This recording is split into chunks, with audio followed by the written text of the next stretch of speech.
Welcome to the Human Capital Innovations Podcast, your go-to source for personal, professional, and organizational growth and development. We hope you tune in often for all things people management, organizational development and change, organizational leadership, and social impact related. Maximize your personal and organizational potential with Human Capital Innovations Podcast.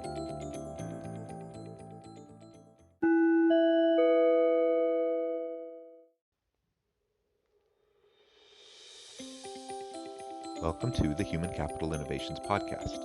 In this HCI podcast episode, I talk with Anthony J. Placek about people and leadership development.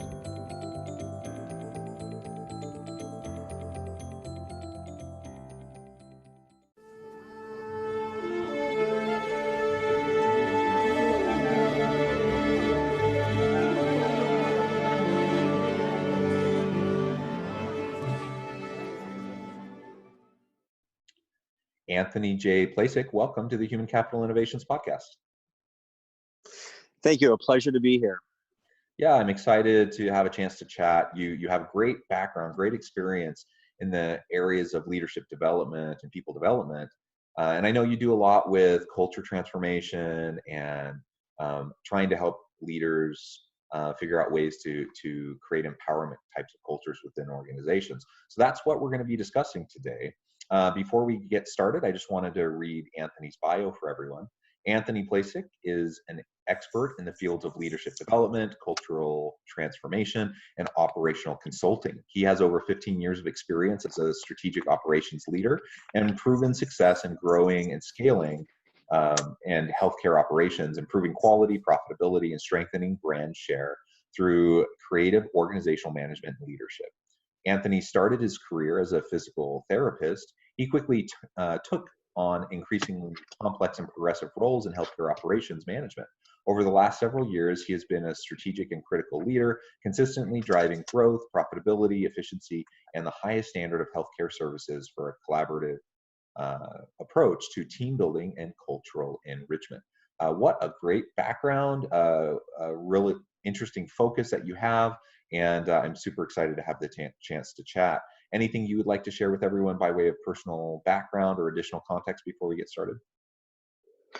I think that, the only thing to really share is that, according, in regard to the bio, is that this pathway that I've stumbled through and on in personal growth and development around leadership development has been one that has been an exploration through my personal experience and much in the way of research on the literature in leadership and in particular leadership relevant to neuroscience. And so I think my ideas and the framework that I've developed originates from a place of learned mistakes and walking down a path where I was able to reflect on those mistakes and grow as an individual. And arrived at, an opportunity to continue to reflect and research where I was at, seeing remarkable success with when applied. And so it gives people the tools they need to really accelerate their leadership approach and ultimately get results. So it's a culmination of some trials and tribulations, and some research, but ultimately a great framework to give people a little bit of a jump start and perhaps not fall down some of the traps that I did and fell into as a young leader. Well, yeah, and there's so many pitfalls, and we all, we're all imperfect. We're all going to make mistakes, and we're all going to have things that later on we're going to look back on and would shake our heads and dismay that, like, why did we do it that way? That's always going to happen, but we can definitely learn from others and learn from the challenges others have faced and how they've responded to them. And so I love that approach that you take. And something that you just said that really intrigued me that I thought we could start with is the neuroscience of development, of leadership and people development. Tell us a little bit more about that, what you found as you looked into the research as a kind of a foundation for how we can start to move forward with productive development efforts in our organizations. Yeah, I think, really contextually, the point is come to understand mindset, and mindset really predicts the behaviors that you see. And the start point, and where I think, you know, a lot of people struggle is really defining who they are as a leader, and not really understanding perhaps how they're showing up. And it's paramount to understand yourself well, and how perhaps you're being received in that context. That really is the start point of the program. And in a neuroscience perspective, it's really getting to understand your personality, your communication style and approach, and your motivations, because those things, although perhaps you recognize them or sometimes you don't, you're bringing them to your interactions that you have while leading others. And if you don't have awareness to those blind spots, um, you can really perhaps lose the ability to connect with your team, and it can really create perhaps friction, or a little bit of a longer road to get the results that you desire. Yeah, yeah.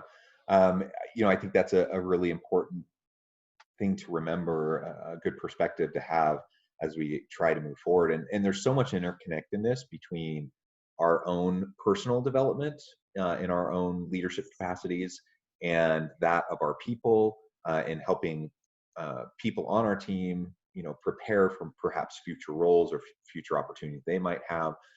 There's so much interconnection with all of this, and the neuroscience, the personality elements, and the interpersonal relationships and communication elements that all will drive, the either the success or the failures and the setbacks that organizations and their people may find. Um, I'm curious about what you think leaders should do as they're starting to put together a development strategy for their people and their organization. What are some of those first steps that they should be setting up? Some of the first questions they should be really considering? Sure, that's a great question. I do want to trail back a minute and capitalize on something that you mentioned, and that's communication. Now, how we think and communicate creates the connections and the community that helps build the culture. And for me, I think going back to the element of neuroscience, and not only understanding who you are, but also understanding your team. It allows you to communicate with the right approach and right style that would resonate with them. And there's quite a bit of research out there on social emotional intelligence, but ultimately people connect, and they connect through a little bit of an innate sense of communication through the amygdala. It really is how we're sensing things around us, versus in particular the words that are being used. And I think to understand where you're at and how you may be perceived around some of your communication, verbal and nonverbal, is critically important. And so the crux of really moving people in a direction as a leader, or influencing them, is through the right methodology and positive communication. And so I think in order to understand where the start point is, to get back on track with your question, and what the foundation is, you have to understand where you're at as a leader, your approach, your style in communicating. You have to, in a lockstep to that, understand your team and engage with them and understand their personalities and their style of communication.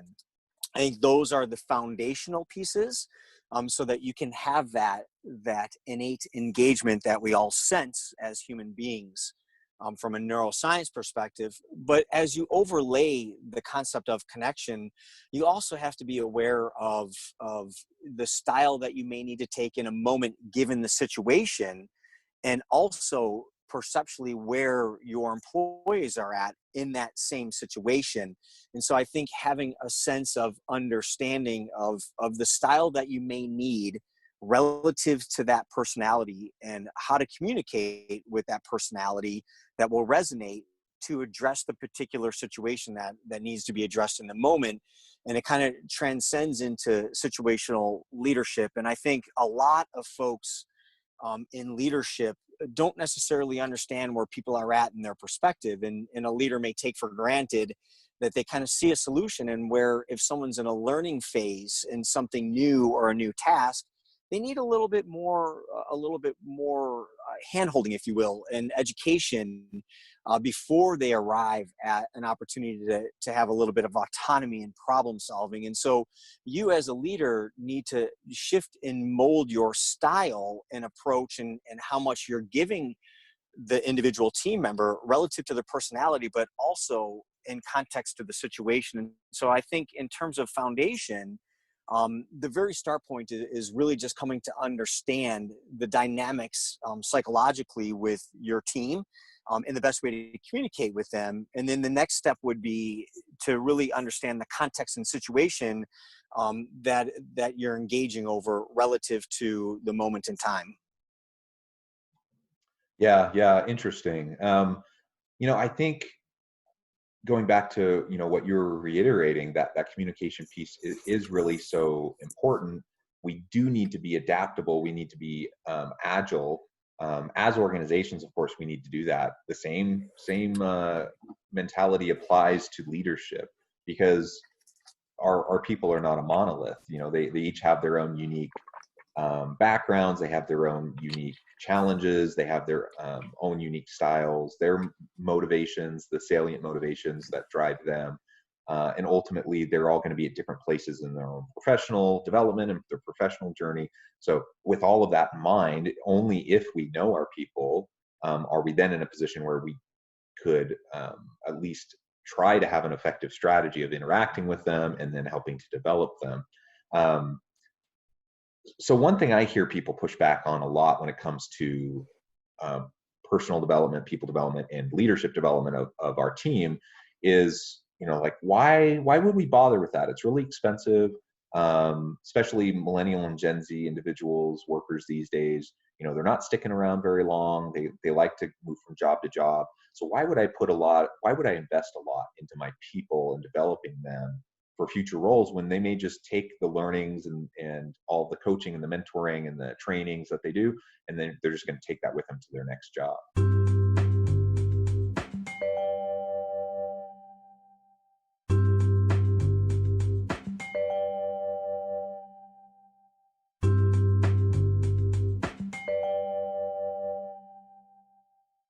Yeah, I think that's a great question. But I think that is a scarcity mindset approach in leadership, where you're concerned about not investing and pouring in others because they may take that elsewhere. I think as a leader, fundamentally, you're there to influence others, and you're there to empower them and inspire them to arrive at the best version of themselves. And I think that's fundamental in leadership. And people, going back to the signs of it, feel that you have their best interest in, and it really deepens the relationship. And when you are concerned about their well-being, their progress, and their growth, and you invest in them, you start to establish trust. And I think that's the most fundamental element in a relationship, in particular in a working relationship. Because if there's not trust, and you're concerned about putting forth your effort and losing that effort, you're going to be reluctant to share, and that actually would drive more of a wedge in that opportunity of building trust. And so I think that you have to go into it knowing that if they do leave and they're onto something better, that you left a positive mark on them, and that's what you can and have that opportunity to do as a leader. And that's okay. It's not time lost. Although sometimes our egos can get in front of us and feel, hey, I was slighted and I invested in you. But at the end of the day, it's not about you as a leader, it's about them. And to put that trust forward and invest in them, I think you build that better relationship, and perhaps they're less likely to jump ship because they know that you are there for them, and that you're trying everything that you can do to pull them along to the highest level that they so choose to arrive at or aspire to arrive at. And I think that's, the important piece of the system that I have. And it moves into the next pillar of the system, and that is building that culture around you. And culture is based off of trust and alignment, where you are there to help pull everyone in that same direction. And if you are reluctant to put forth that effort, it would be very hard to pull people in that same direction, and you'll miss the mark on building culture. And I firmly believe that culture in the right mode and movement pattern of it really is what drives results. It gives that above and beyond factor that everyone's looking for. But if you approach it with a scarcity mindset and you're reluctant to share and develop and invest in others, they're going to be reluctant to invest in the organization, and in the culture itself is going to be a little bit, each to his own, and you won't be able to arrive at that higher level functioning team that's going to go above and beyond for what it is that you aim to do. Yeah, amen. Well said. I completely agree. And what a great response to that question. It really is such a common question, though. It kind of frustrates me every time I hear someone ask it. I feel like I want to pull my hair out a little bit or bang my head against the wall, because anyone who's asking that question, I feel like they're kind of fundamentally missing the point of what it means to be a leader. And yeah, we just don't know. We don't know what people are going to do. We don't know where people's priorities are going to be in a year or two from now, and we have no way of predicting how anyone is going to how, if they're going to stick around or if they're going to move in a different direction, for a whole huge variety of reasons. And so, but if we approach it from a scarcity mindset, as you described, and ultimately we're driven by fear, driven by this perception that we're just going to end up wasting our time and our energy and our money on these people, we're basically going to ensure and guarantee that good people are going to leave. We're going to ensure that people aren't going to put their best effort in to the organization, because why would they if we're not investing in them? And why wouldn't they jump ship to go to the next opportunity that looks better? Because they're clearly not going to be getting an incredible experience working with you if you have that kind of an attitude. So I think that's key, that we have more of an abundance mindset, that we realize that together, as we lift each other, the whole ship is raised, and everyone has an opportunity to be better. The culture is stronger. People will be more creative and innovate because there's more trust, because people feel bought into each other. I think that's just such an essential foundational element to having any good people and leadership development strategy within an organization. Is we just have to know that we will invest in some people that will choose to leave, and we will invest in other people that will stay. But it's the culture that matters, to be able to drive continued creativity, innovation, and success for the organization. 100%. 100%. Yeah. Well, so maybe my last question as we wrap up our discussion today.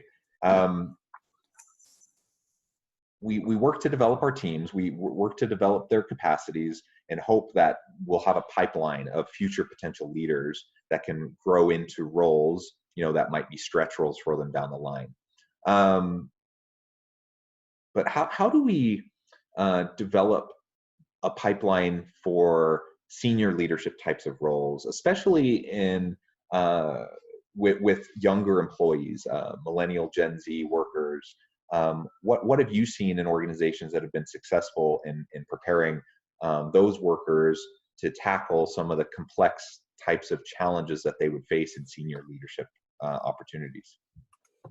That's a great question, and my thoughts around that is really one, going back and on the aspect of culture and on creating a environment where there's trust.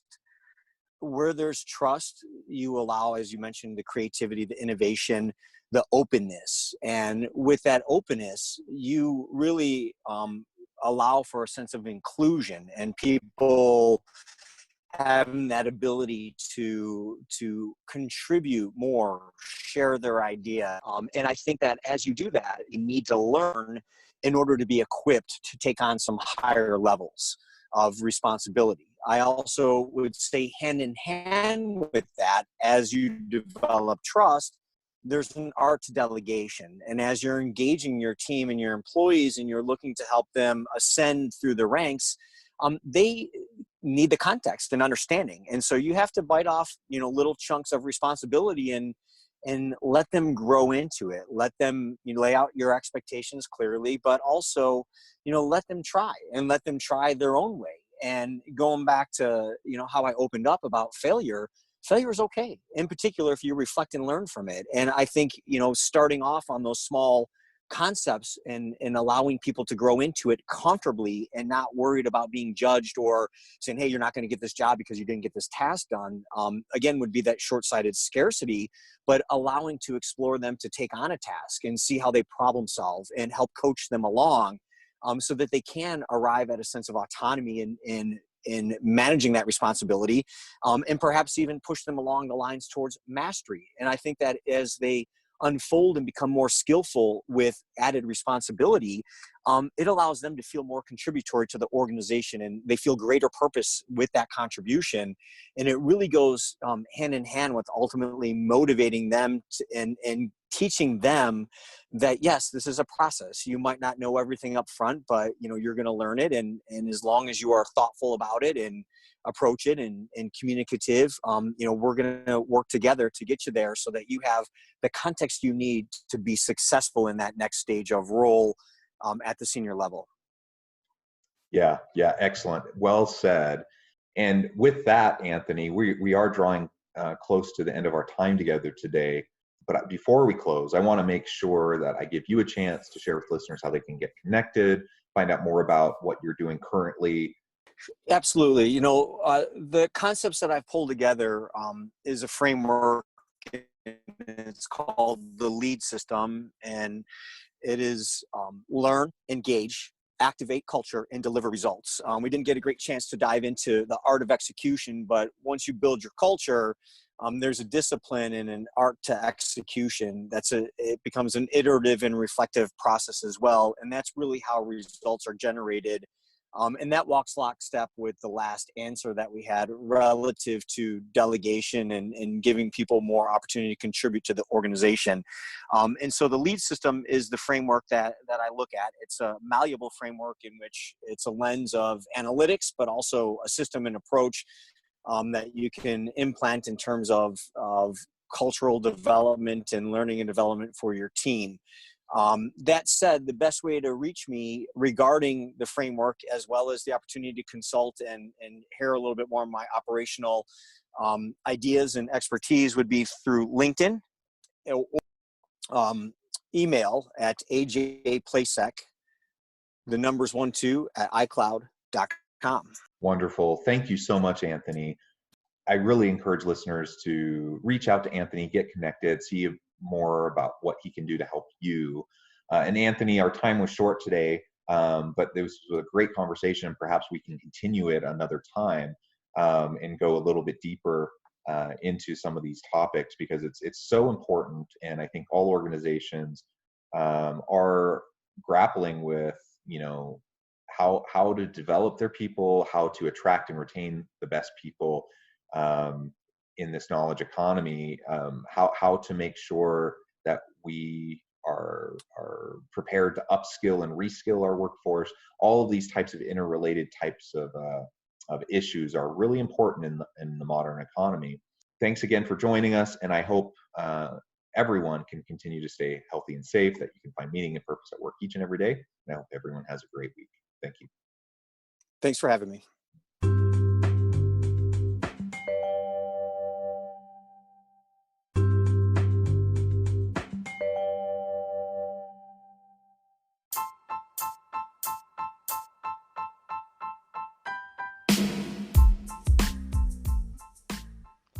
We are excited about the launch of HCI's new magazine, Human Capital Leadership. Human Capital Leadership is a free, interactive e-magazine designed to help individuals, leaders, and organizations find innovative approaches to maximize their human capital potential. We will be publishing issues quarterly in August, November, February, and May. Check out the first issue and let us know what you think.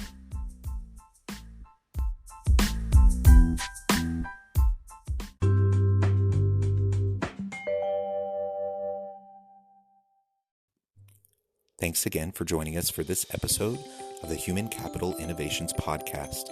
I hope you stay healthy and safe and that you have a great week.